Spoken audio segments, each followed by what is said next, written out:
Right Visakha నగరంలోని గంజాయి batch enter అయినట్టుగా తెలుస్తోంది. లిక్విడ్ గాంజా సరఫరా చేసేందుకు ప్లాన్ చేసుకున్నారు. విషయం తెలుసుకున్న టాస్క్ ఫోర్స్ పోలీసులు వాళ్లకు చెక్ పెట్టేందుకు రంగంలోకి దిగారు. ఆర్టీసీ కాంప్లెక్స్ దగ్గర మాటు వేశారు. ఇంతలో గంజాయి స్మగ్లర్లు పోలీసులు ఎత్తుగండు పసిగట్టారు. కారులో పారిపోయేందుకు ట్రై చేశారు. ఇంతలో టాస్క్ ఫోర్స్ పోలీసులు కూడా పై ఎత్తు వేశారు. గంజాయి స్మగ్లర్ల కారుకు తమ బైక్ను అడ్డు పెట్టారు. కానీ వాళ్ళు ఊహించని ఘటన జరిగింది.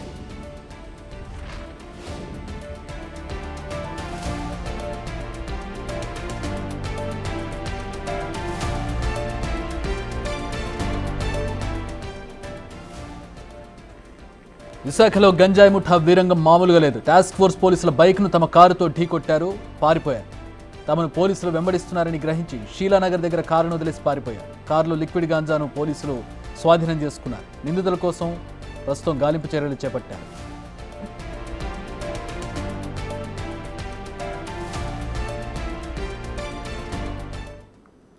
మా ప్రతినిధి రాజు జాయిన్ అవుతున్నారు. రాజు, విశాఖ గాంజా ఎప్పటి నుంచో ఈ రెండు కూడా అవినాభావ సంబంధంతో ఉన్నటువంటి పరిస్థితి.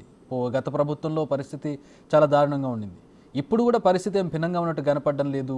ఏంటి, టాస్క్ ఫోర్స్ ఏర్పాటు చేస్తున్నామని చెప్పారు, నార్కటిక్ కంట్రోల్ ఏర్పాటు చేస్తున్నామని చెప్పారు, స్పెషల్ బ్రాంచ్ని ఏర్పాటు చేసి ఇన్వెస్టిగేట్ చేస్తామని చెప్పారు. ఇంకా ఈ పరిస్థితులు ఎందుకున్నాయి? ఎంత గాంజా పట్టుకున్నారు? వాళ్ళ వివరాలు ఏమైనా తెలిసాయా? ఎక్కడి నుంచి వస్తుంది ఇది? ముఖ్యంగా చూస్తే ఇక్కడ గంజాయి సరఫరా అనేది ఎక్కువగా జరుగుతున్నటువంటి పరిస్థితులు ఉన్నాయి. అయితే ప్రభుత్వం కొన్ని పటిష్టమైనటువంటి చర్యలు చేపడుతుంది. గంజాయిని పండించడం కానీ, గంజాయి అక్రమ రవాణా చేయడం కానీ, ఎక్కడికక్కడ వాటిని చేస్తున్నటువంటి వాళ్ళని అదుపులోకి తీసుకోవడం, అరెస్టులు చేస్తాం, తనిఖీలు చేసి పట్టుకుంటున్నటువంటిది కూడా పరిస్థితి కనిపిస్తుంది. వారం రోజుల క్రితం కూడా దాదాపుగా 2 కోట్ల విలువైనటువంటి ఆ గంజాయిని అటు చోడవరం సమీపంలో అయితే పోలీసులు సీజ్ చేసినటువంటి పరిస్థితి ఉంది. అంటే ప్రతి వారం రోజుల్లో ఏదో ఒక చోట 50 లక్షల నుంచి ₹1 కోటి గంజాయిని అటు ఒరిస్సా ఆ ప్రాంతం నుంచి అక్రమ రవాణా చేస్తూ ఆంధ్రప్రదేశ్ మీదుగా అటు వివిధ ప్రాంతాలకు సరఫరా చేస్తున్నటువంటి వాటిని సీజ్ చేస్తున్నటువంటిది మనం చూస్తూనే ఉన్నాం.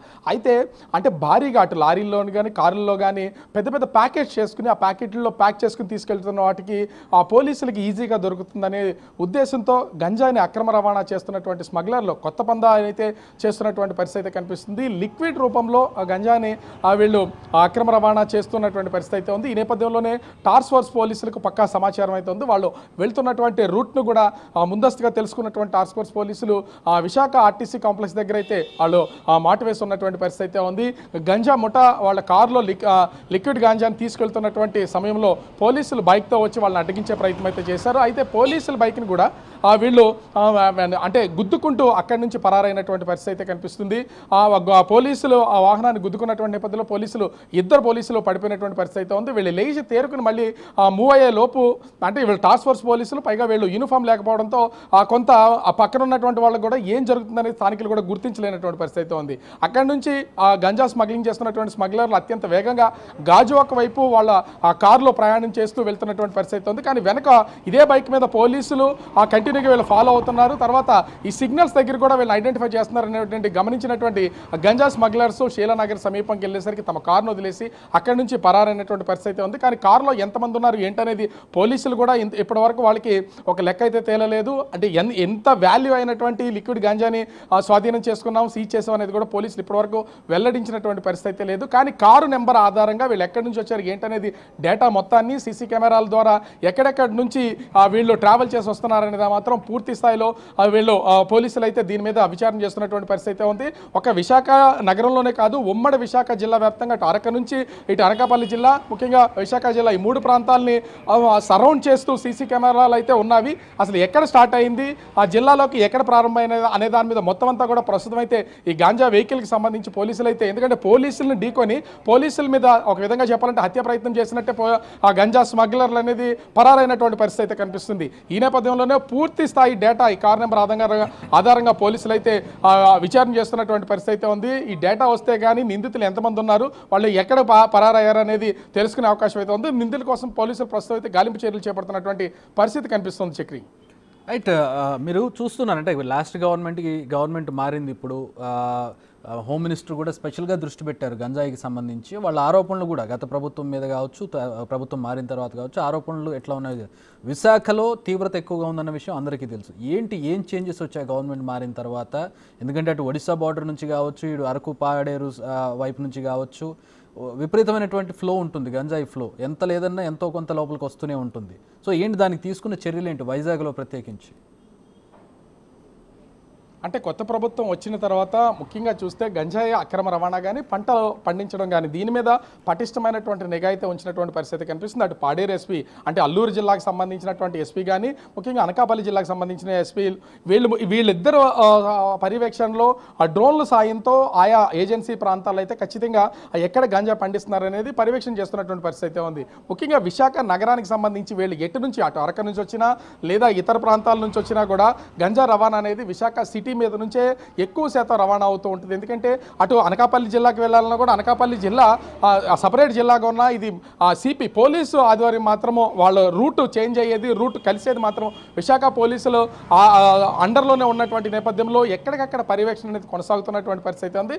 ముఖ్యంగా చెప్పాలంటే గత ప్రభుత్వానికి ఈ ప్రభుత్వానికి ఈ గంజాయి సంబంధించి కంట్రోల్ చేయడంలో చాలా వ్యత్యాసం ఉందని చెప్పొచ్చు. ముఖ్యంగా ఆంధ్రప్రదేశ్ ఏజెన్సీ గ్రామాల్లో అయితే ఈ గంజాయిని పండించేది చాలా తక్కువ అయిందని చెప్పొచ్చు. గత ప్రభుత్వం హయాంలో పోలిస్తే ఈ ప్రభుత్వ హయాంలోకి వచ్చిన తర్వాత కొంత కంట్రోలింగ్ అనేది ఎక్కువైంది. తరచూ అంటే గత ప్రభుత్వాన్ని మీరు గంజాయి మయం చేస్తారు రాష్ట్రాన్ని ప్రస్తుతం ఉన్నట్టు ప్రభుత్వం విమర్శల్లో చేసింది కాబట్టి ఆ విమర్శలను తిరిగి మళ్ళీ మన మీద రాకుండా ఉండే ఉద్దేశంతో ప్రస్తుత ప్రభుత్వం అయితే ఎక్కడికక్కడ పర్యవేక్షణ చేస్తున్నారు, పండించకుండా ఉండేలాగా చేస్తున్నారు. కానీ ఒరిస్సా అంటే ముఖ్యంగా చూస్తే సీలేరు ప్రాంతం కావచ్చు, అటు అరకు ప్రాంతం కావచ్చు, ఇటు ఛత్తీస్గఢ్ ప్రాంతం కావచ్చు, ఆంధ్రప్రదేశ్కి ముఖ్యంగా బోర్డర్గా ఉన్నటువంటి ఛత్తీస్గఢ్ ఒరిస్సాల్లో ఎక్కువగా గాంజా పంట అనేది పండుతూ ఉంటుంది. వాళ్ళ సీలేరు నదిని దాటి మొత్తం అందరూ కూడా ఈ గంజాని ఆంధ్రప్రదేశ్లోకి తీసుకొచ్చి దీని ద్వారా అక్రమ రవాణా అనేది ఈజీగా ఒకప్పుడు అంటే ముఖ్యంగా చూస్తే ఆంధ్రప్రదేశ్లో నుంచి వస్తే ఇటు గంజా హైదరాబాద్ కానీ ఇతర ప్రాంతాలకు వెళ్తుంది అనుకుంటున్నారు. కానీ హైదరాబాద్ కంటే ఇటు చెన్నై, కర్ణాటక, బెంగళూరుకి ఎక్కువగా ఈ గంజా రవాణా అక్రమ రవాణా అనేది జరుగుతుంది. దీని ద్వారా కూడా విదేశాలకు వెళ్తుంది. వీళ్ళు బస్సుల్లోనో లారీల్లోనో కారులోనో తీసుకువెళ్ళడమే కాదు లిక్విడ్గా తీసుకెళ్తున్నారు. అదేవిధంగా ట్రైన్లో కూడా సరఫరా చేస్తున్నారు అనేది పోలీసులు ఐడెంటిఫై చేసినటువంటి పరిస్థితి ఉంది. ఈ నేపథ్యంలోనే ఎక్కడికక్కడ పటిష్టమైనటువంటి తనిఖీలు నిర్వహిస్తున్నారు. ఆ తనిఖీల్లో భాగంగానే పోలీసులు వస్తున్నటువంటి లిక్విడ్ గాంజాని మామూలుగా అయితే ఆ కారులో వస్తున్నటువంటి ఆ పార్సిల్ చేసినటువంటి బస్తాలను ఐడెంటిఫై చేయడం చాలా ఈజీ. కానీ లిక్విడ్లో వస్తున్నటువంటి గాంజాని ఏ విధంగా ఐడెంటిఫై చేయడం అనేది చాలా కష్టంతో కూడుకున్నటువంటిది. కానీ పక్కా సమాచారంతో ఆ పోలీసులకి సమాచారం వచ్చి వాళ్ళు తనిఖీలు చేయడానికి ఆ కారును ఆపినా కూడా ఆ పోలీసులు సైతం వీళ్ళు తోసుకుంటూ వెళ్ళిపోయి అంటే గుద్దుకుంటూ వెళ్ళిపోయి ఈ పరారైనటువంటి పరిస్థితి కనిపిస్తుంది. కానీ పక్కా పోలీసులు కానీ అటు ప్రభుత్వం కానీ గంజా ఇక్కడ ఆంధ్రప్రదేశ్లో ఉండకుండా మేము పటిష్టమైనటువంటి చర్యలు చేపడతామని చెప్తున్నారు. కానీ బోర్డర్లో ఉన్నటువంటి అటు పోలీసు కానీ లేదా ఇతర శాఖలకు సంబంధించినటువంటి అధికారులు కానీ అటు ఛత్తీస్గఢ్, ఒరిస్సా ప్రాంతాలకు సంబంధించి బోర్డర్లో నుంచి ఆంధ్రప్రదేశ్లోకి గంజా రాకుండా కనుక చేయగలిగితే ఇంచుమించుగా 70% గంజా అక్రమ రవాణా అనేది ఆంధ్రప్రదేశ్లో రాకుండా కంట్రోల్ చేయొచ్చు. కానీ ఆంధ్రప్రదేశ్లో ఎక్కడ పండుతుంది అనేది అంటే గిరిజన ప్రాంతాల్లో ఏజెన్సీ ప్రాంతాల్లో ఎక్కడ పండుతుంది అనేది మాత్రం ఐడెంటిఫై చేస్తున్నారు. కానీ పక్క రాష్ట్రాల్లో నుంచి వస్తున్నటువంటి దాన్ని ఇప్పటివరకు గుర్తించినటువంటి పరిస్థితి లేదు. కొద్ది గొప్ప వచ్చినటువంటి పోలీసులకు వచ్చినటువంటి సమాచారంతో అటు లారీల్లోనూ బస్సుల్లోనూ ముఖ్యంగా కార్లలోనూ ఈ వీళ్ళు తనిఖీలు చేసి ఆ తనిఖీల్లో కోట్ల రూపాయలు ఎక్కడ సీజ్ చేసినా కూడా మినిమం 70 లక్షల నుంచి 2 కోట్లు 3 కోట్ల రూపాయల గంజాని వీళ్ళైతే స్వాధీనం చేసుకుంటున్నటువంటి పరిస్థితి కనిపిస్తుంది. ఇందాక చెప్పినట్టు అంటే వారం రోజుల క్రితమే 2 కోట్ల రూపాయలు చోడవరంలో సీజ్ చేస్తే ఇప్పుడు లిక్విడ్ రూపంలో సీజ్ చేసినటువంటిది ఇంకా ఎంత కాస్ట్ చేస్తుంది అనేది పోలీసులు అయితే ఇప్పటివరకు దానికి సంబంధించినటువంటి వివరాలు వెల్లడించలేదు. అయితే నిందితులు దొరికే వరకు కొన్ని విషయాలు మాత్రం గోప్యంగా ఉంచే అవకాశం అయితే ఉంటుంది. నిందితుల కోసం అయితే ప్రస్తుతం పోలీసులు ఎక్కడికక్కడ గాలింపు చర్యలు చేపడుతున్నటువంటి పరిస్థితి కనిపిస్తుంది. Chakri, all right, thanks for the updates Raju.